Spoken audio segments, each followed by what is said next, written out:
we have a full chapter at this school. It's now grown to, I believe, 19 chapters across 12 states at this time. We have different chapters at different levels of development. So we may have some chapters that are just in their very early stages. So they're just recruiting people. So they may not have a social media or be fully developed at this time. We're graduate students who are advocating for paid placements in the field of social work. And we recognize that the field of social work is highly underpaid and undervalued. And we believe that unpaid internships set the stage for that early on. If you are performing hundreds of hours of labor and not receiving any compensation for it, it allows you to be in that mindset where you may continue to, as we all know, we're never paid enough in the field of social work. Many of us are underpaid and overworked. So we're looking to change that. These are the chapters that we have at this time. And again, there are more in development. So these are the ones that, to the best of my knowledge, are more developed or in some stage of being more developed. So as you can see, we have chapters spread out across the country. University of Central Florida is in its newer days. So that's new. Some of the more established ones are, of course, the University of Michigan. The one in Texas, UT Fed Up, has been around for a really long time doing their own work, but we recently had them also become a P4P chapter. I would say that's like a few months back. San Diego State University was mentioned in the news, so they have an op-ed in the San Diego Tribune. And then University of Michigan, of course, has been mentioned in the news as well. And different chapters are doing, they're focusing on different things in their area and in their school. So state NASW chapters, state legislatures, and national advocacy organizations are starting to recognize the value of P4P in addressing social worker shortages. As we all know, in many areas, we have a shortage of social workers. And another way to look at P4P is that if people are in fact compensated during their internships, normally it's not something every student can afford. This primarily ends up affecting those of lower socioeconomic status, people of color. So it may prevent a lot of people actually from going into the field, or maybe even remaining in the field long term, having some of these barriers. So we do have some misconceptions about P4P. Initially, when people hear about it, the first thing they think, and it may be related to the name, we say payment for placements, but we're not asking for payment from our placements. We recognize that many of the organizations that we intern for during our MSW, they often cannot afford even to fund themselves. It's just very difficult, and they're financially strained already. So we are not asking them to pay us. We are trying to look for a solution that may be from federal funding, state funding, funding from if schools are able to create that source of funding. So we're asking institutions that would have that source of funding to provide. And each school looks at different options. So this is not uniform across the board. Not every chapter of P4P will look for funding from one source. It depends on what's going on in your state, what resources are available at your school. We're definitely not trying to change the status of MSW students to employees. We understand, appreciate, and value that our internships do give us skills. We are learning so much. We're eternally grateful and appreciative of those who, take us on as field students. We understand that you're taking extra time out of your week to train a social worker student, teaching them things that they need to do to become the best social worker that they can be when they graduate. So we're not trying to change the status of MSW students to employees. And then finally, we simply want to be paid. That's kind of the main point. And then these are some ways unpaid field placements would link to the broader field of social work. As I mentioned before, being undervalued for our efforts as a student sets us up to continue to be undervalued as professionals. While students may feel they're undervalued, I know many professionals, whether they just got out of their MSW or have been in the field, there may not be room to move up in their organization. They may not have deserved the pay raise that they do need to continue in the field of social work or to continue at the organization that they would have loved to stay at. So that's something that unpaid field placements could contribute to. And as I mentioned before, unpaid internships can only be afforded by more privileged people. So this creates a barrier for many low socioeconomic status individuals and people of color, prevents them from becoming social workers, which in turn affects the services our communities receive.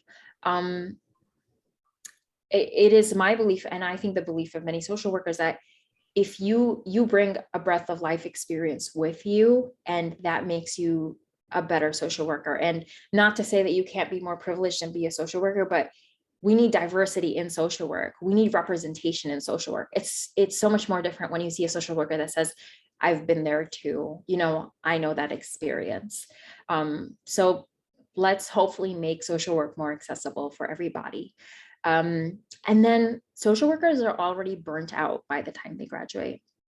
My colleagues and I will mention this all the time, where some of us, it's almost sounds impossible, are working full time while maybe doing 20 to 30 hours of field internship, while taking graduate classes full time. I know of some of my colleagues who dropped out due to the stress, some of my colleagues who got physically sick to the point where they needed to take a break due to the stress. I think when you're struggling to make ends meet, it's almost impossible to not be burnt out. And then you're trying to manage the requirements of the MSW program. And then we do have a national shortage of social workers. And then we have high turnover rates. A lot of organizations, in the organization that I'm interning at alone, I've heard of many people come and go. We lost a staff when I came. We're losing a staff right now. We've hired one person, but then we're going to start hiring another person, and that's just in our small department.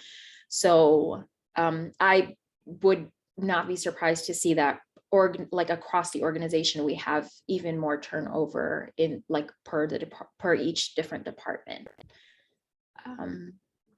And then I don't have much to say as far as specifics on proposed solutions. I can mention some things we have done at the University of Michigan. But overall, the solutions look different for every chapter in every state. There may be differences in funding and differences in available resources. Also differences in state legislation that may impact social workers. For example, Ohio has a little bit of a different, I believe they have a social work student trainee kind of classification for students, and that might impact them differently as a student, whereas for us, we don't have that kind of classification. At the University of Michigan, we have met with our administration. This was a big achievement for us. We were able to develop a stipend fund at the School of Social Work. It is need-based, so it'll go to those who need it most first. And we're excited to see, how that grows, how far that goes. And we've brought attention to the issue by contacting media in Michigan. And we've held sort of like, it was a class walkout, but it was less protest and more, creating the energy among the student body and saying, hey, this is something we're all struggling with. Join us, be a part of P4P, because this is every student's story. So that's some things that we've started to do at our own campus. So this is a little bit about how you can help, and this may vary depending on who you are, where you are, and who you might know. So if you are at a college, or if you know people at a college, encourage students to start a P4P chapter by contacting us. I will have contact information in the last slide. But yeah, we receive almost on a weekly basis, I would say, someone new reaching out and saying, hey, how can I get started? What does this look like? We have everything from an orientation presentation to templates for creating student surveys to gather data on what our students' experiences. We have designed buttons or stickers you can create for your chapter of P4P. And nationally, we share these items and we have a large group chat that we're in. So if you're a member of a P4P chapter, you can get help and advice. And you could get it that same day, or within a few days, you will have advice. You will have a response from another school that says, hey, we experienced that same thing. Our chapter of P4P just overcame that obstacle or that barrier. So we have a lot of support. As much as we can give it, we do. And then if you can encourage agencies that can afford to give even a small stipend to do so. There are some agencies, not very many, but even at the University of Michigan, there are some agencies, for example, that can afford to give their students a stipend. For such agencies, we do encourage to, if you give a stipend, thank you so much. Please continue to do so. If you know that you can afford to give a stipend, please do so. I think for us, ideally, we're looking to work toward an hourly stipend, but if it can help your intern to even receive like $100 a month. I know some students in our university are receiving a really small stipend per month, but to them, it's really helpful and it's much better than receiving nothing. And then if you can, encourage the NASW in your state to lobby legislation funding for social work interns. And then connect the P4P movement to journalists to give this issue more coverage. So if you know somebody in the media and you think, hey, this could make a really good story, I want people to know more about this, spread the word, let people know. And then I have this slide that says questions. At this time, does anyone have questions? And it could be about anything. There are no dumb questions. So yeah.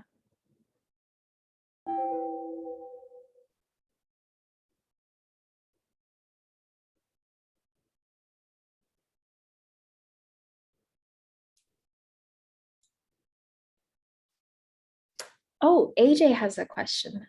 Hi. Hello. Hi from Massachusetts. So I was wondering, what initiatives have you? So I am the secretary of the Macro Student Alliance here, where it's a lot of macro social work, and we had a person actually recommend us your organization. So that's why I'm here, and I'm loving it, by the way. And thank you for the wonderful presentation.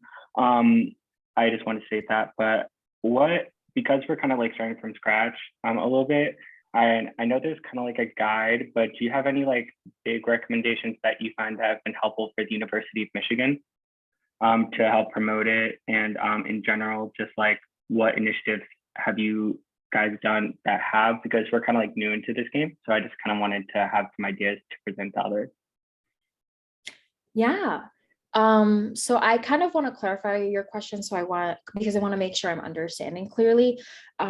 So you're asking me a little bit about, is there more than just the guide that we have, correct? So I highly recommend you send this an email. I will have the email up in the slide in just a bit. You can ask us for so much. Anything that we can give you, we will. We have a lot of templates, whether it's us or another chapter. And if you are looking to get a P4P chapter started, we may be able to add you to the group chat, depending on what stage you're at and if you're ready for that. And you can receive support from other chapters. And then what was the next part of your question? Because you had more that you were asking. Yeah, I was mainly asking about what initiatives that you've done with the University of Michigan, or maybe you've seen in other chapters that have been successful in promoting and just getting more people to P4P. Just that in general, just because we're at the very beginning stages at Salem State University. So I thought just getting more information about that and your thoughts would be great. Yeah, so those are some really good questions. When we first started, in the very, very beginning, we had a petition, and we drafted of a petition, and we got a lot of signatures from the student body. We tabled, so lots of tabling and flyering. To be absolutely honest, we may have like broken some flyering / tabling rules in the beginning, and then we learned how to table and flyer through proper channels. And we just promoted the heck out of that petition. We got a lot of signatures. This petition asked admin to meet with us. We said, hey, like, and we can also send you a draft of that petition so that you could modify it if that's the path you would like to choose. And we just sent this petition over to our administration at the School of Social Work, and we were like, hey, we want to meet so many of your students. We have a little bit over 400 students. We had 75% of the student body sign it. And we said, hey, admin, students want to see something happen. We want to meet with you. Let's make this happen.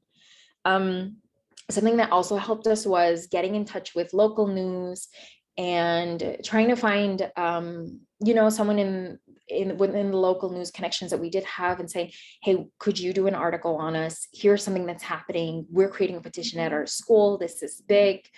Not every news space will say, hey, we want to write about this. A lot of them might turn you down. But it took us a little bit of trying to get lucky and find someone that would say, like, hey, we do want to write this article on you guys. So getting that word out is also helpful.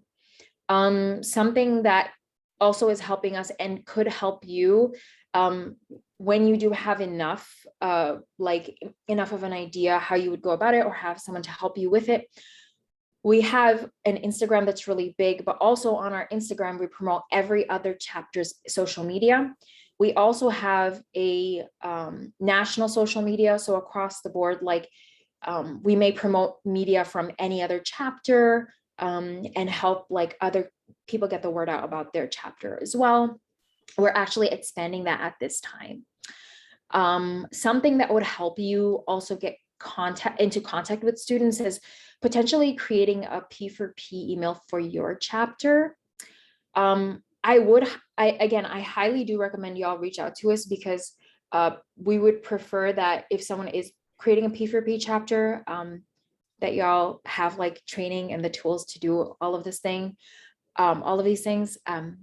Yeah, definitely creating an email would help you, so that students can reach out to just one place and y'all can manage the information. So you might have multiple people managing the email, but it all goes to one email, so y'all are on the same page. We highly recommend using an email that's not the school email, so that you can have an external drive of all of your information. In the beginning, we were on the school email, and then we quickly moved off. We don't want to be connected to the school in that way, especially since we had some documents we wanted students to access all the time. But if they're public on the school, we were seeing faculty or staff popping in and going hey, what's up with this document? Which none of it was super sensitive information at the time. So we made a timely transition off school email. Those are just some things off the top of my head. We have people who give full orientation meetings, and we can have someone give you a better breakdown, including teaching you how to get the student body kind of ready and understanding what y'all are about, to be on the same page about things. So we have a lot of information. Yeah. Right. Hasna, I'm going to ask you to look at the chat, and because there's a question there, while you do that, I wanted to do a quick follow-up on the question that AJ raised, because I know Salem State. And so one of the things that's really important is to understand the larger environmental context you're in. So the Boston area is loaded with social work programs, some of which are very well resourced, and some of which, Bridgewater, Salem, are not as well resourced. And so it's a thing where you want to, you really do want to establish your own chapter to deal with Salem stuff. You also want to make connections with those other schools. I noticed Boston University has a chapter. Because what you don't want, if there's a regional competition for placements, you don't want to be pushed to the sideline by the, you know, by the better resourced, more elite schools. So this is one of the ways of sort of holding that in check. And also, you know, it helps grow this movement is you sort of do this kind of structure. So that's one thing that, you know, Hasna said, you know, connect with, you know, other chapters in the area. So, you know, free, you know, that would be one of the good starts. The other thing is I want to really emphasize what Hasna said right at the very end of not having an institutional based email. In addition to all the things you raised, institutions have rights to seize any and all stuff that goes through these emails. So like when I do faculty union stuff, I do it on a separate email. I do not do it through my Temple email because the Temple administration could ask to see it. So institutional email isn't our property in a sense. So that's the other reason to do it. Not because you're going to say horrid things and trash and do, it's just good practice to keep your stuff, you know, protected. So Hasna, did you see Jennifer's question in the chat? Yeah. Thank you so much, Cheryl, for all of your advice. I know it comes from your experience. Thank you so much for adding to that. Actually, it comes from something Steve said at a different meeting, so I'm just parroting him. Oh, well, thank you, Steve, as well. I'm also a Bridgewater State Bear. I graduated from Bridgewater. So I lived in Massachusetts for a minute and a half, AJ. So just like putting that out there as a fun fact. So Jennifer asks, have you all had any engagement from the NASW? Curious about their response, thinking about the power of all the NASW lobby or advocacy days, asking for this in the spring 2023. This is a good question. I would say for each P4P chapter, we do encourage them to build relationships with their chapter of the NASW, with their regional chapter, even with their state chapter. Our personal experience is that the NASW seems kind of more so curious about the idea. They haven't been able to say that they can outright support P4P. And I think it can be very, like with anything that you're starting that's a new idea, it can be kind of hard to change things or present just something completely new when the NASW is used to something else. Also, P4P like has become a little bit political. So it can vary. For example, we may not have had the best of luck. I mean, I'd like to think we have a good relationship. I think we can communicate with our NASW, but I don't know that we have received open, full support or any kind of encouragement from the NASW itself. In your own communications with the NASW, you may meet some individual members that say, hey, we want to support you. Or you may end up hearing from another chapter of the NASW that's not your region, but maybe another region in the state. For example, it just varies. And in the state of Michigan at this time, we have made a connection with them. We have told them what P4P is all about, but we haven't received kind of like a resounding, enthusiastic, yes, we will support you, so to speak. Yes, Steve. Hi, wonderful presentation.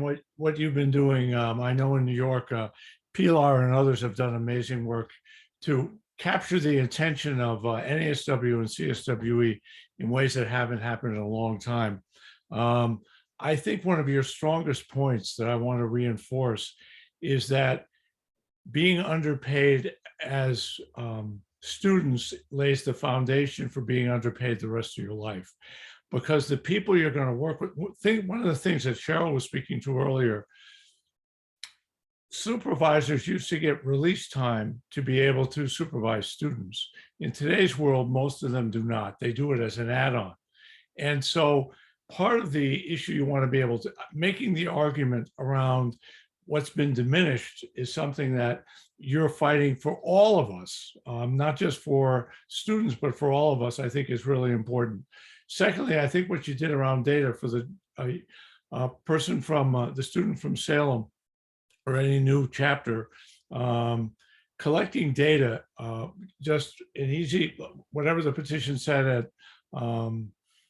in Michigan, I know a couple of years ago at Silverman, there were so many students saying they were upset about about the way field was being dealt with for students, that it gave great legitimacy to your cause. And so it takes a little while to do a survey, but I would try to do that.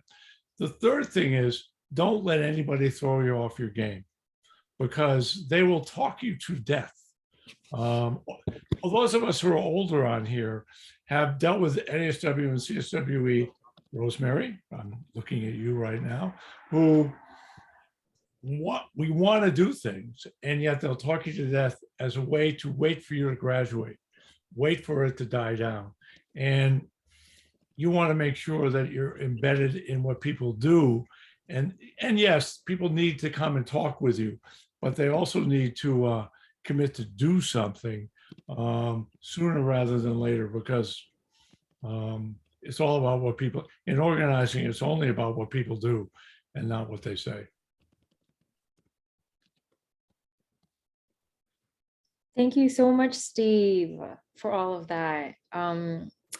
Yeah, working with NASW and CSWE can look very different. Actually, someone commented, Callie in the chat commented that at UT, the ED, is that the educational department? I'm not sure what ED stands for. The ED of the Texas NASW is quite supportive and wrote a letter of support in which they offered to help connect us to other schools across the state to build up the campaign. So yeah, each NASW is a little bit different. Yeah, definitely. Right. NASW. And that you know, that Texas chapter has been out on front on a number of issues. So it is a more, I think, sort of politicized chapter as opposed to a profession protection chapter, which is what a lot of them do. And Hasna, I would say there's nothing wrong with being political. This is an inherently political campaign. It's about shifting the terrain. It's about recognizing the worth. And we're so into this martyrology in social work that folks are going to say, well, just don't do laundry and that'll free up your time, or that's why we have a part-time program, so you take half a class every semester. I mean, there's all sorts of ways that institutions and the profession will respond, in a almost Janus sort of two-faced way. They will say things that sound really nice, but what they're really doing is co-opting. So I think what Steve is saying about, understand what your fundamental goal is and keep coming back to that as a pillar in this larger issue of social work equity and respect is a really, really important one. Is it Pilar, or did I say your name right? I don't want to. Pilar. Yeah. Hi. Hello. Do you have thoughts on self-care? I have many thoughts. I don't know if you have enough time, but yeah, that's one way. I think that the administration and schools and field placements and just in general, we're told, students, if you practice self-care better, this wouldn't be an issue. And I think, well, gee, I must be doing something wrong then, because here I am trying to just get enough sleep, but apparently that doesn't equal self-care, because depending on the state, like Hasna said, all P4P chapters are different, and all state chapters in New York City, particularly, the schools have to do 1,200 hours of field placement. And so that's completely different, and we're going in a different direction. And as far as short-term, long-term, intermediate-term goals, but for us, when we hear the word self-care, it's kind of like we just want to laugh and we want to shake someone and be like, live our lives and tell us how you do this then. Yeah, and it's a parallel process with what agency staff are being told. It's what I have to say, faculty, we're told well, and Temple, where I am, has instituted once a semester, it's a wellness day. And apparently on that one day, we all get to be well. And I've got a couple of former students who are now laughing hysterically at that.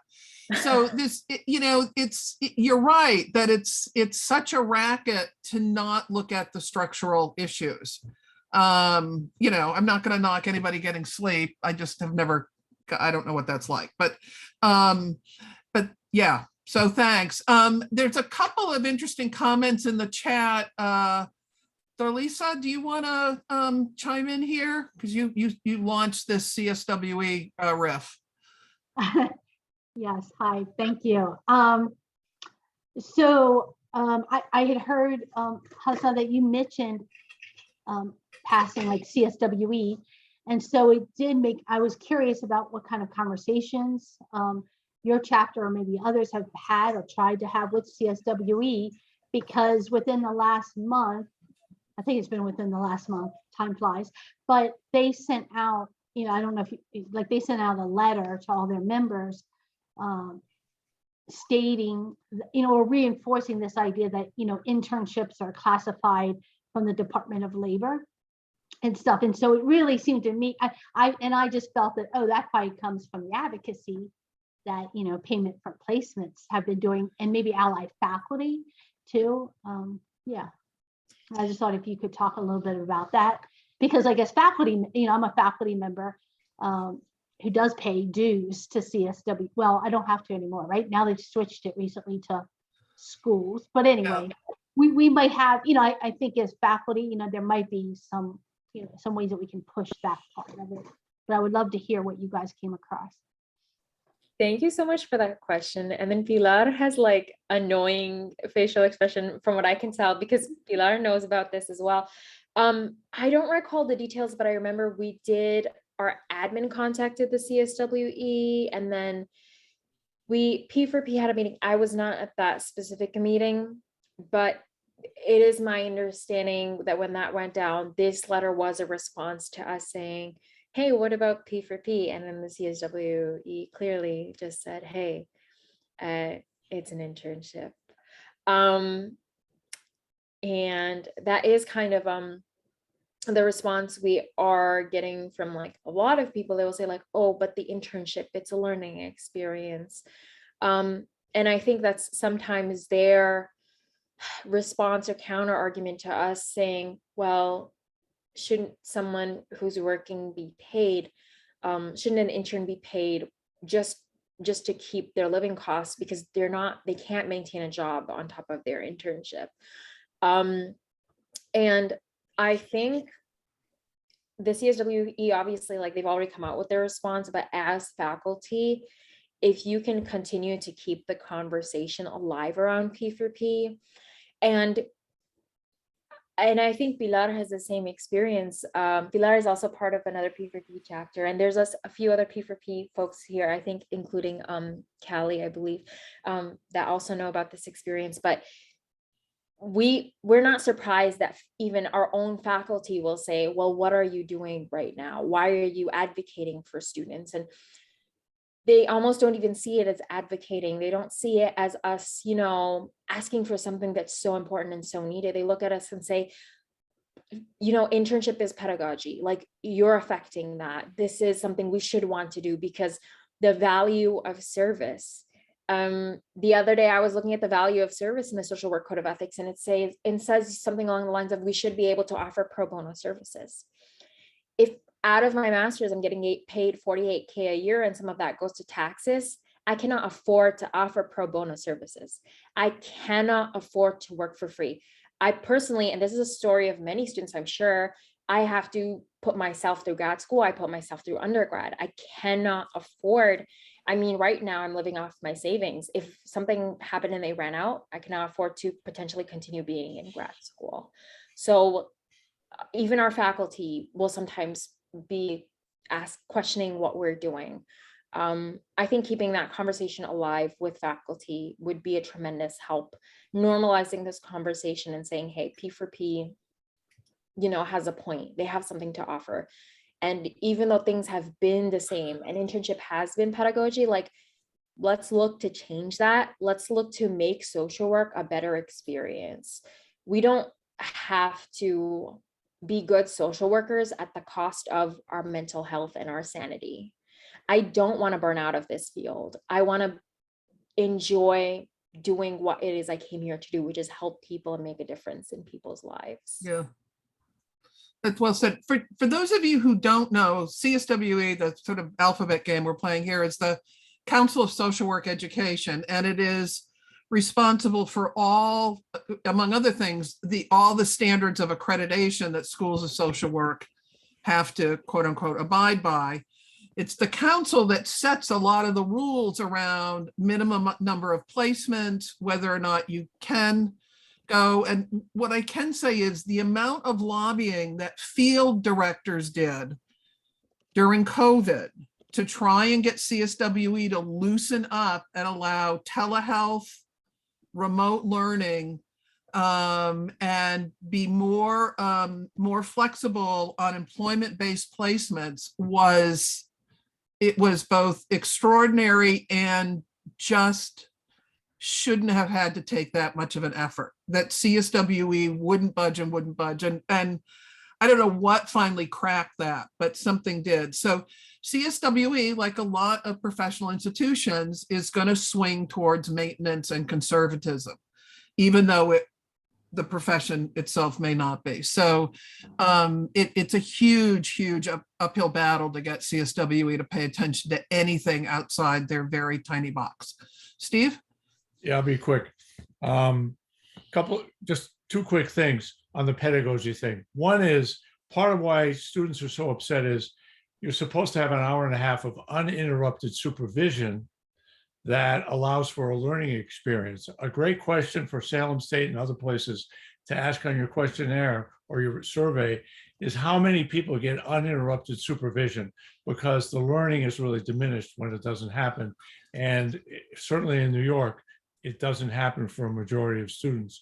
Secondly, another concern that students have is they see that they're replacement workers for staff that have been laid off and not hired. And so they're doing work for former staff in replacement form that never was allowable 20 or 30 years ago. So those two issues just alone kill the pedagogy issue, which you want to ask in your survey, but keep bringing it back to what's not happening in the agency to create a learning environment is part of the argument you make for being for P4P itself. Because they're not, it's what they do, not what they say. Notice what CSWE did, not what they said. Exactly. Thank you so much, Steve. And you're right, like students' internships can vary so much. I know of my colleagues that are not getting a lot of supervision. They don't know what they're doing. They don't have a lot of support. I know some of them that don't have a supervisor that they feel they can speak to, and that's concerning because you want to be able to learn from your supervisor. Or I know of one of my colleagues who is at her internship 3 days a week, but has a caseload of 30 clients because she's making up for missing staff. And she has barely learned, concepts of therapy herself, but she has to keep up with a caseload of 30 clients. Right. Which raises, I think, also fundamental ethical issues. No matter how sort of well-intentioned and committed folks are to learning the craft of social work, you don't learn it as a new person in an agency where you're carrying a 30 caseload. It's just, that is not only is that not learning, but that's also not good service to those, to those clients. And so, regardless of how well-intentioned you are. So I think, what your campaign does is really raise, I think, important equity issues and important ethical issues around the treatment of students, workers, and now clients. And how fair are we, to them? Rosemary put in the chat, it's you have to scroll up a little bit to find it, the possibility of so CSWE has an assembly of commissions. There's a commission on accreditation. There's a commission on, I don't know, a lot of stupid things. But one of the things is they have a commission on diversity. And since one of your arguments is around issues of inclusion, that's where you, if you're going to find allies in CSWE, that's where you would find them, is in that commission. And if it's the commission is threefold, right? Diversity and social and economic justice. So I think this campaign meets all of those three categories, right? Now they have a couple of councils as well, but none of them are about economic justice. But there is a specific council on racial, ethnic, and cultural diversity.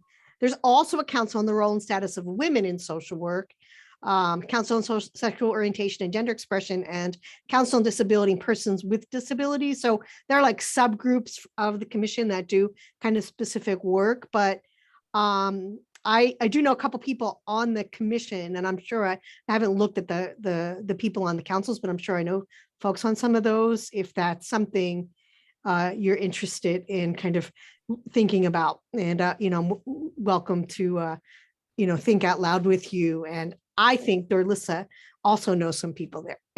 I'm putting you out there too. I'm going to throw you under the bus. Yeah, thank you so much. I don't know whether we've reached out to that specific commission that you were mentioning, and we love any new ideas, any leads, or people that can help us. And I would love to know more about that. Yes, I'm excited. Thank you so much.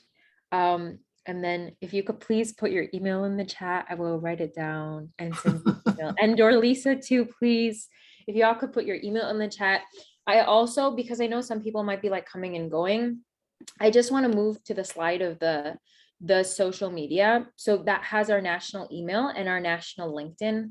I don't think we have any other national social media at this time, but we hope to roll out some more national social media in the future. Yeah, and if anyone has any more questions or comments, feel free. Just because I changed the questions page does not mean questions are not allowed, okay? Yes. Or thoughts on, other possible strategies or conditions in your, in your sort of training and education you're concerned about that might be sort of adjacent to this issue. I think one of the things is this is not, and I want to really make this clear, this is not a campaign to throw field education and field educators under the bus, right? It's really to try and find a way of partnering with those staff and faculty, to push this forward to support current and future social workers. So, and that is, I think, one of the myths that's one of the things I've heard is, oh, this is just another way to trash field ed, everybody's favorite, sort of dog to kick in social work. And that's, I just want to say from the conversations I've had with you and others that has never come across. This is not an anti-field initiative at all. And it's not an anti-agency. It's really about the profession doing a better job of taking care of its own. Self-care, legitimate self-care. Yeah, Dorlissa. Well, just quickly, when you asked about other maybe like ideas or potential approaches, I'm just wondering, I guess in some ways, so I had misconceptions, so this has been helpful. I did think that rightfully that this was a request to get paid, like, full like pay for your internship. But I also heard you saying like stipends, right? And how even stipends have been helpful. And so, I mean, I don't want, I guess I want to be careful. I want to advocate like get paid.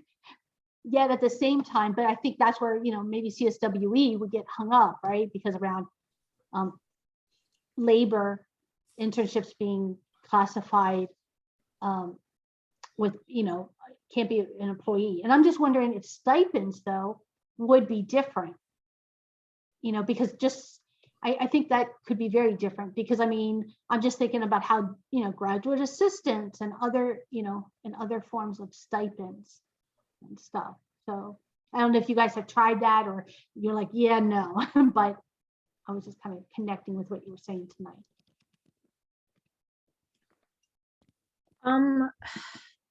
I think you're right. Differences in wording sometimes.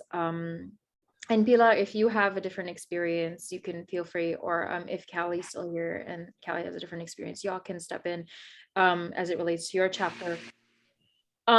Regardless of the wording we are using, we are still facing pushback. I think you mentioned like using stipend versus payment. I think our ultimate goal, at least for our chapter at this time, our goal is to get an hourly pay. We want to be paid per the hour, all 912 hours to get paid. I think to start off, we highly encourage stipends, but we don't consider that the end goal, because they're most definitely not enough. I think in the face of gas now for some people is like, I don't even know, like $100 a week plus. I don't know, depends on the car you drive, depends where you are. If I had a stipend, it would be gone on gas alone, because I don't get money back when I spend gas to go to field. And I think like it's amazing for an organization to do anything that they can, but I think what we're running into is, regardless of the words we use, because we want every hour to have some kind of compensation, that's our like ideal goal, and that's what we want to work toward. We're receiving pushback regardless of the word we are using. And I think we have gone back and forth on this internally, nationally. What words do we want to use to describe? Right now, I think we've settled on the word pay. And that's our current word. I don't know whether stipends is something we're using currently, or is that a word we've used previously? Ultimately, it seems we receive a pushback or a negative response regardless of the word we are using. Yeah, no problem. I mean, because I do think like paid by the hour, and for, I would be all in for that, but I just heard that use of stipend and just thought, Yeah. But to me, it does sound lower, right? Stipend. And Yeah. so I would agree with pay by, like pay for your work hour by hour. So, I don't know that. I don't want to like misconstrue what you were trying to say. If you are speaking about pay by the hour, and then we're able to define that using the word stipend, I think we could. And I just don't recall exactly if we're using the word stipend at this time nationally. I know we are using the expression like, get paid. I don't know if we're using stipends at this time, but again, this has been, we do discuss this. This was a discussion from the onset. And that is an absolutely valid point. I mean, I think I just, if you even just sort of say $20 an hour over 900 hours minimum, you're looking at an $18,000 scholarship. I mean, really, there are scholarships that, in training programs that are out there. I mean, HRSA, for example, runs these, but that impacts a sort of limited group of students. But, it may be that the language of we want to be paid, per hour, that might be triggering the labor regulation issue.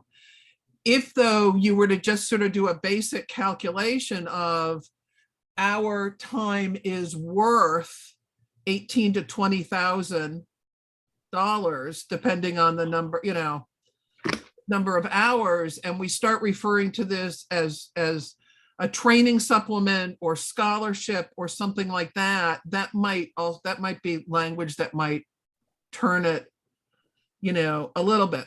What I will say, the bottom line is there are folks that are going to really be stuck in this notion of that isn't how I did mine. We've never done it this way. Why can't you guys just suck it up? It's part of the process, right?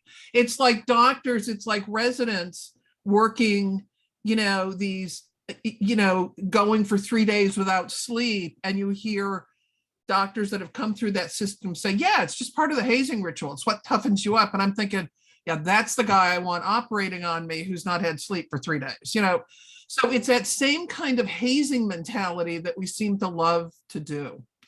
Pat. Hello. My audio. Can you hear me? Yep. Yes. Good. Okay, great.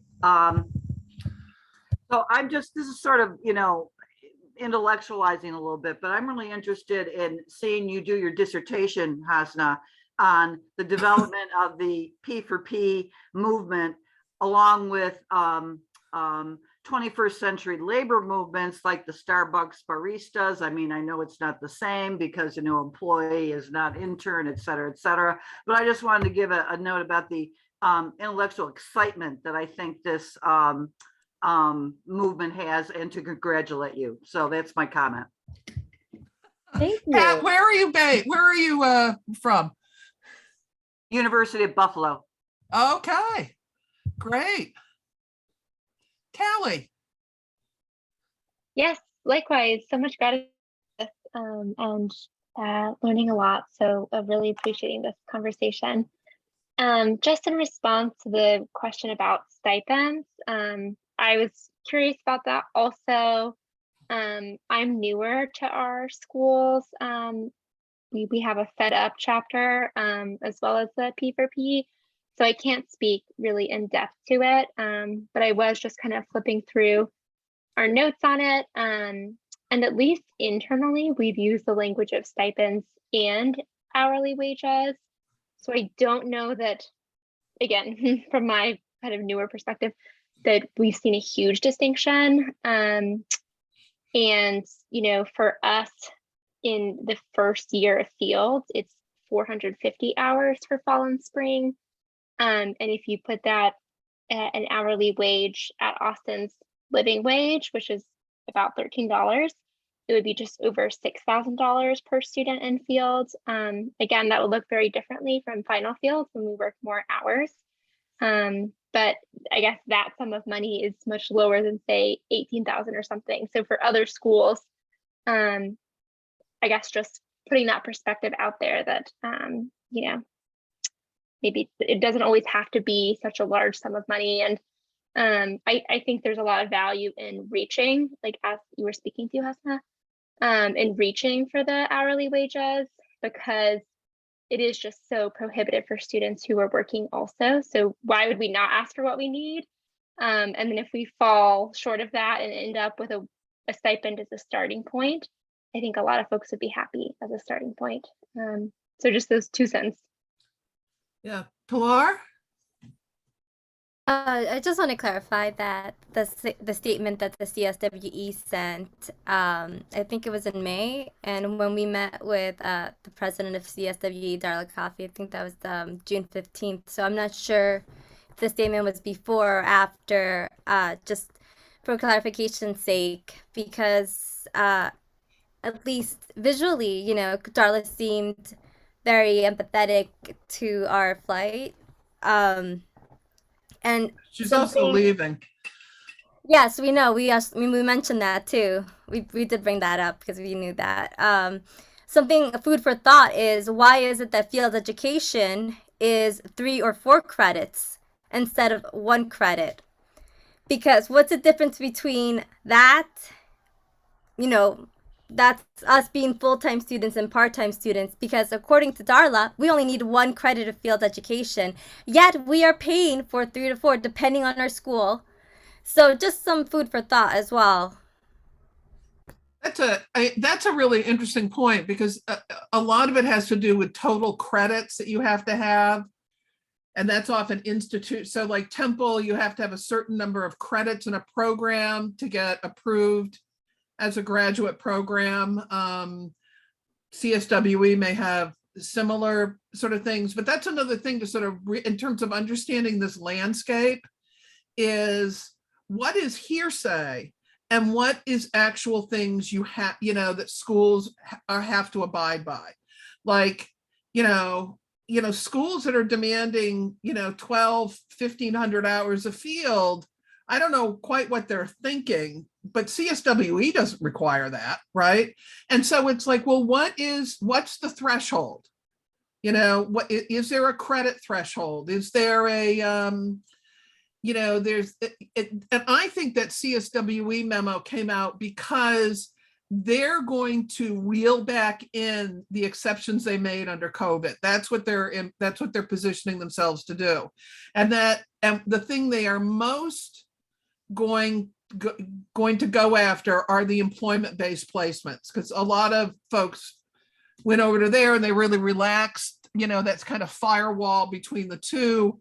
They won't even enter into a conversation about giving people credit for actual work that they're doing. They won't do it. So I think that's what that memo was about. And I think you're on their radar screen.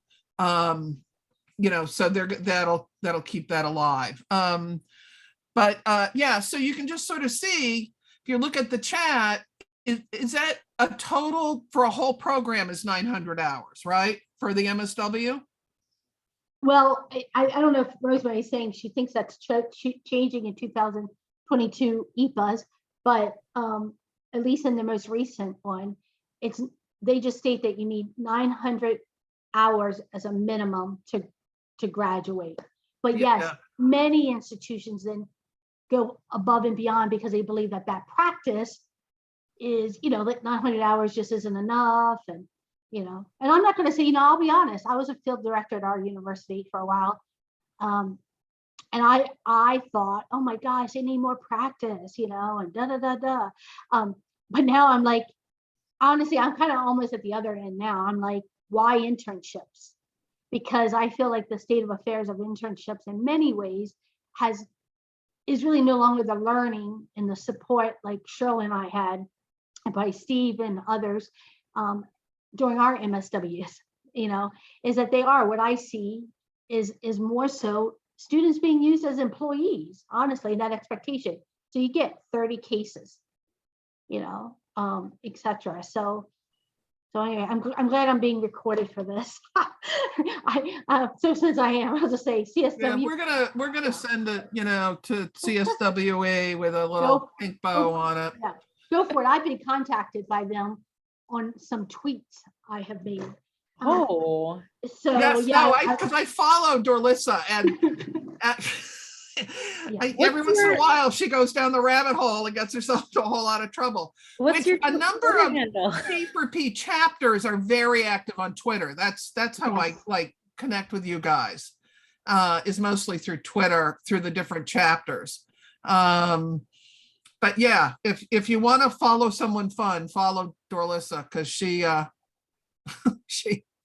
she makes a mess of things. So right. Hasna or some of your other your P4P colleagues, do you have examples of state legislation that has worked well for social work interns? Because I think some of the required hours are tied up with licensure legislation and regulations. And so I'm wondering if there are states that we could look at that really do a good job of kind of honoring and protecting social work interns as students that need support. Because most of my familiarity with legislation that NASW pushes is around things like title protection and, stuff that it just kind of drives me a little nuts. I'm actually trying to remember at this time if we have something that specifically supports MSW students like in their program or with their hours or anything like that. I know, for example, recently in our state of Michigan, we had legislation that offered some form of stipend to certain students in the state of Michigan, but that's like very specific. I'm trying to look something up that I recalled. give me a few moments, but at this time, I don't seem to recall anything specific that I could articulate. If Pilar or Callie have anything to add, or if anyone else knows of such legislation, feel free to comment on that at this time. Also, Julissa, have you put your Twitter handle out there? Okay, I see it now. Thank There's you. some interesting Twitter handles, and way to go, Pilar, for calling yourself Darlingly the first time. That is incorrect, apparently. It's, although I think that's actually very cute. It's Daringly. So who knows who you'll get if you do Darlingly. Probably some whack job somewhere, you know. Yeah, I think it would be interesting if there are models of both schools that have done a good job sort of pushing this stuff out, funders that are willing to kind of step in, and legislation that protects rather than, you know, sort of places more demands on folks.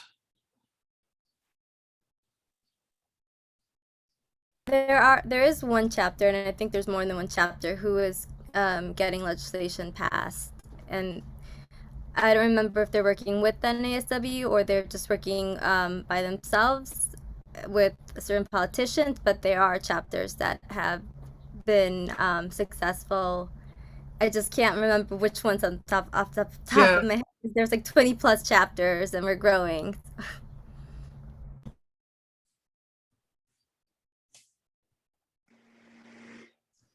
Samantha, your screen lit up. Oh. Oh. I wanted to. Can you hear me? Yeah. Oh, sorry. I didn't mean to interrupt. I was trying to type something and I think I unmuted myself. Oh, okay. But I had a question. Sure. So on the with what you guys were talking about with getting the pay and then how you guys actually I'm a freshman. Can you guys hear me okay? Whoops, you're going in and out. Mm-hmm. Oh, okay. One second.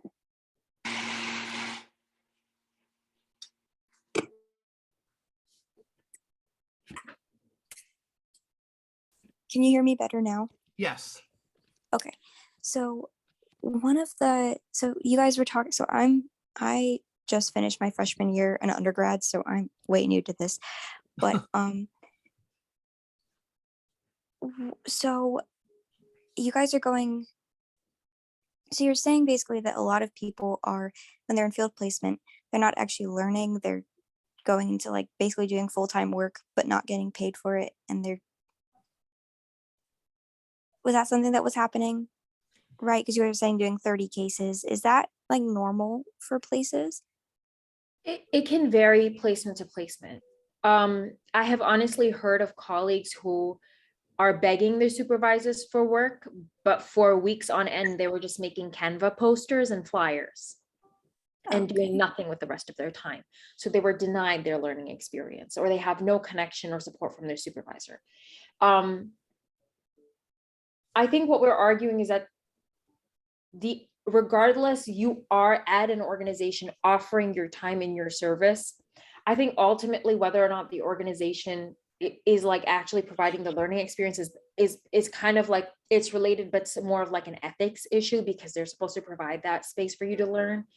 But there definitely are many internships where the student is also offering, like, has the 30 client caseload, or they lost an employee, now they're doing the work of an employee, or they're doing so much work that it could be done by another employee, or they know that the work they're doing, some of the initiatives put forth by their organization or the research put forth by their organization or things that have been put in place could not have been done without them.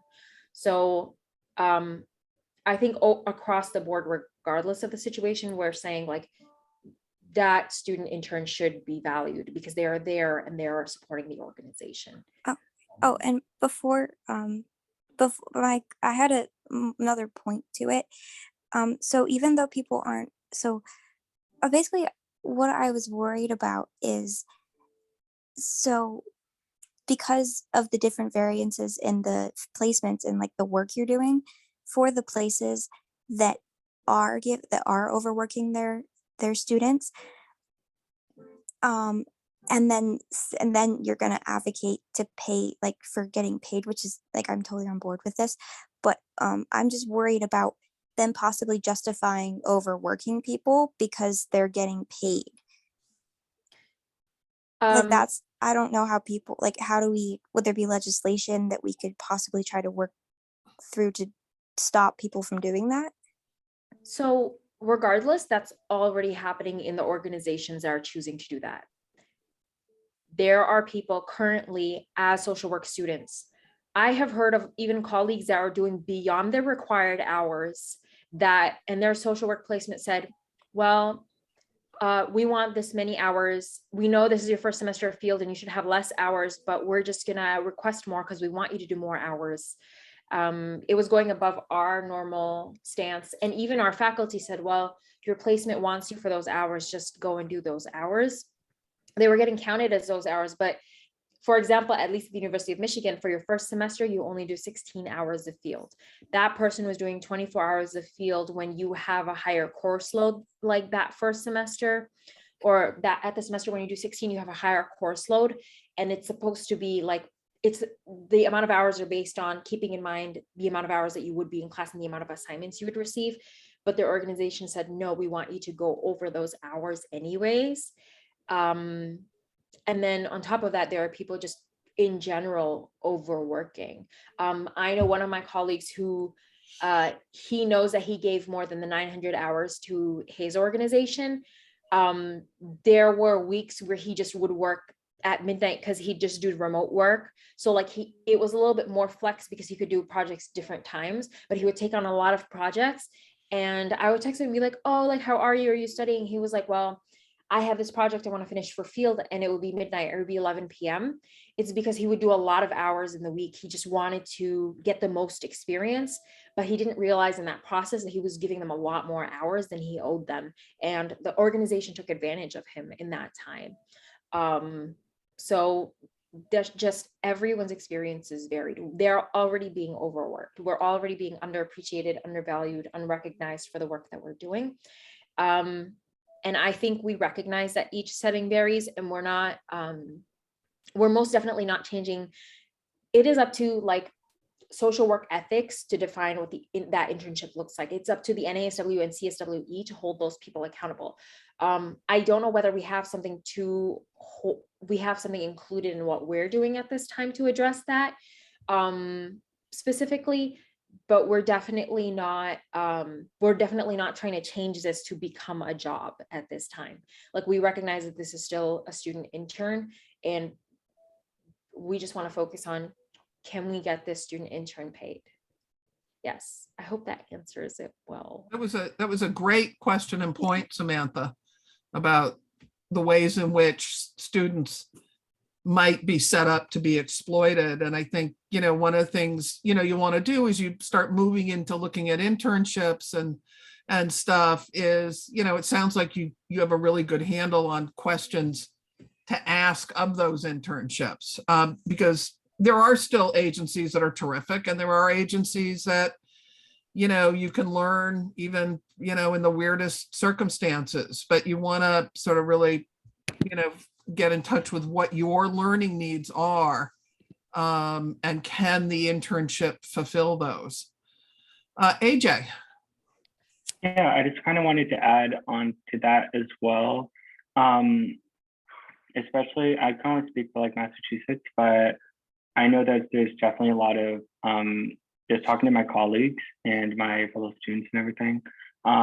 It's depending on really the agency that you work for will like kind of like really determine like your intern experience or if you're going to be overworked or not. And it really depends on like your own kind of values and your own ethics. For me, I my first year internship was actually at a nonprofit, and I had to really just hold a lot of boundaries, but it was definitely difficult at times. And I actually had a teacher that kind of like spoke to me, and I kind of was like telling her I had to like do things outside of work hours. And she said, like, you don't have to. And I feel like that was something that you kind of need to hear, is that like you don't have to, like, if you're, although you feel like there's like a more obligation, especially in social work, we like want to be this morally correct person who really helps people, and even if that comes to detriment of your own self-care and what you need to do for yourself. I know specifically definitely for teachers, like a lot of school social workers, it's notorious. I hear about all the time where they get lack of supervision and super disorganized. And there's just a lot of issues surrounding that. And also just Department of Children and Families. They just get a lot of course loads that are unmanageable, especially for the limited amount of time that they're working per week. Especially if you're first year and you're getting 16 hours a week.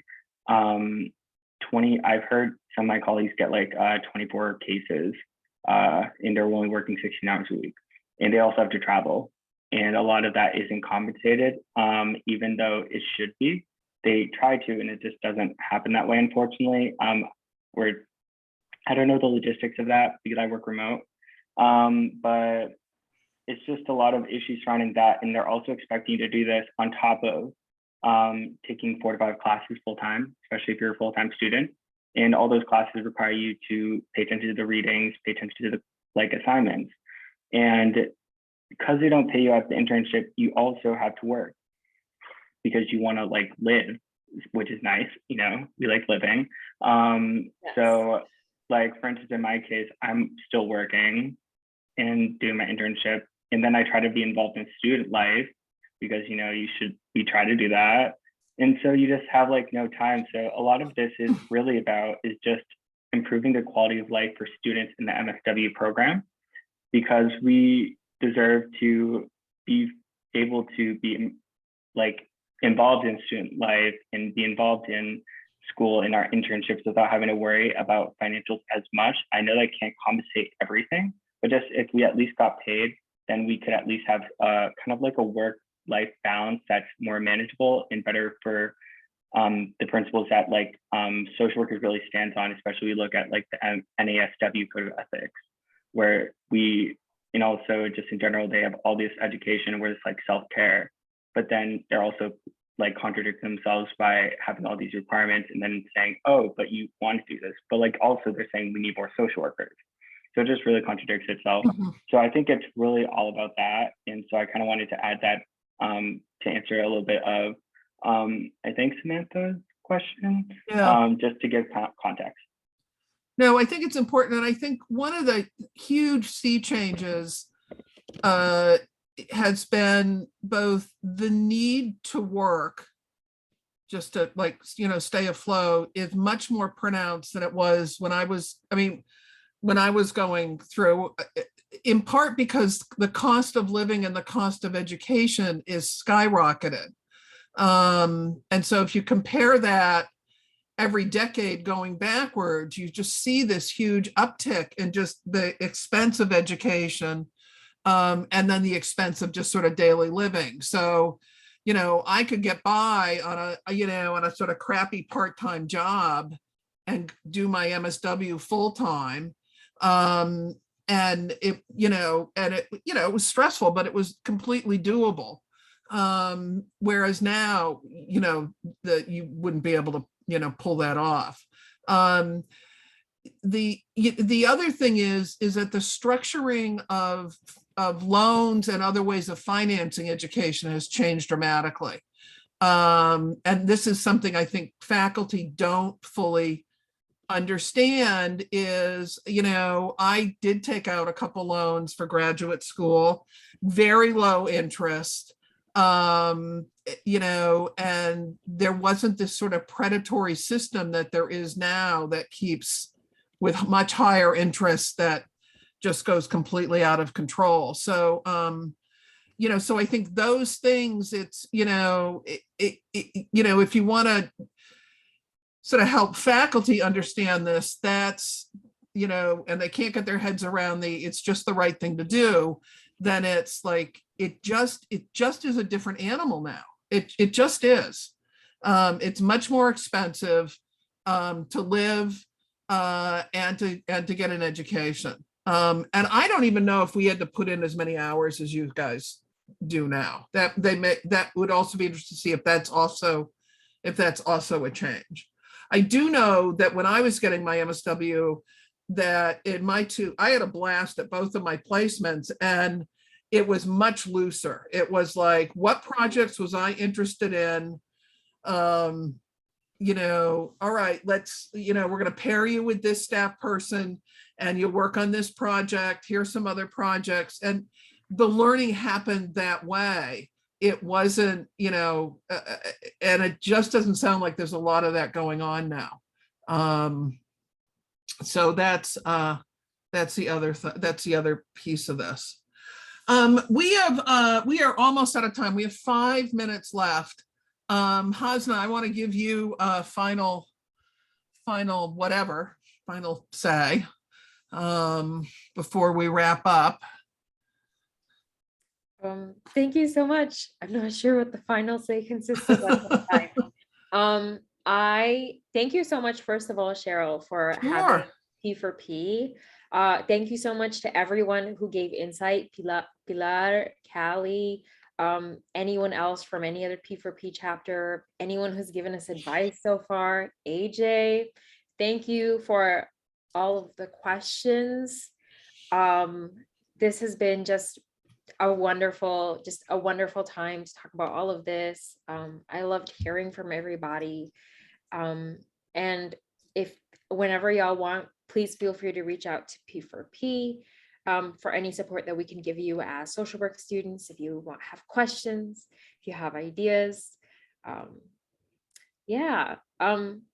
you so much. And spread the word. If nothing else, just spread the word, please. I know P4P is growing by the day, by the week, but the faster it can grow, the stronger it can get. The ultimate goal is to have we have a little bit over 200 social work programs across the country. I believe that includes the BSW and the MSW programs. We would like every program to join us. So that would be great. I have some new button ideas for you at some point. We'll talk, but there are some major faculty conferences coming up, and I think P4P supporter or something like that button would be sort of interesting for us to wear, and it'll really tick people off. So that might be fun. Let me just say that there are a lot of sort of organizations in play in addition to P4P. There's the Social Work Equity Campaign. I want to give a shout out to them, which has kind of been the mothership through which I was able to meet Hasna. So check out the Social Work Equity Campaign to see how P4P really fits into the larger issue of equity for social work. ACOSA, we would love to have you all join as student members. That's also a great way to sort of network around organizing and social action, and a bunch of other things that you'd find out once you go on these websites. So there's a lot of really, really good stuff happening out there for us all to get involved with, including petition signing. Okay, so Melanie is putting in the chat how to reach the Social Work Equity Campaign and their petition. I think I've signed it 3 times because I keep forgetting I've already signed it, and I'm like, ooh, a petition. So so there we go. Okay, well, Hasna, thank you so much for just a really informative presentation, and for handling folks' sort of questions with a lot of really, really good content and information. I learned a lot, and I think others did as well. It was great to see some old friends, and great to meet some new folks. And AJ, you're in my old stomping ground of Boston, so do get out and enjoy the area. Have a lobster roll on me, right? I live in Gloucester, so it's You live in Gloucester. Yeah, right. So, right. Around the corner. Good clams. Have a good Ipswich clam. So with that, I'm going to bid everybody a good night. Try and get out and enjoy the summer a little bit. Not too much. Okay. And don't forget the chat. Make sure you save the chat, right? Okay, I will save the chat and information. I don't know when we're gonna get this up on the COSA site, but we will let folks know when this Right. brilliant recording's available. Well, and make sure the chat can also be shared with like Hasna and, right? Save I chat, think- got it. Got it, so. So. Okay, Thanks, thank you, everyone. Great. Thank you. Have a good night. You too. Good night.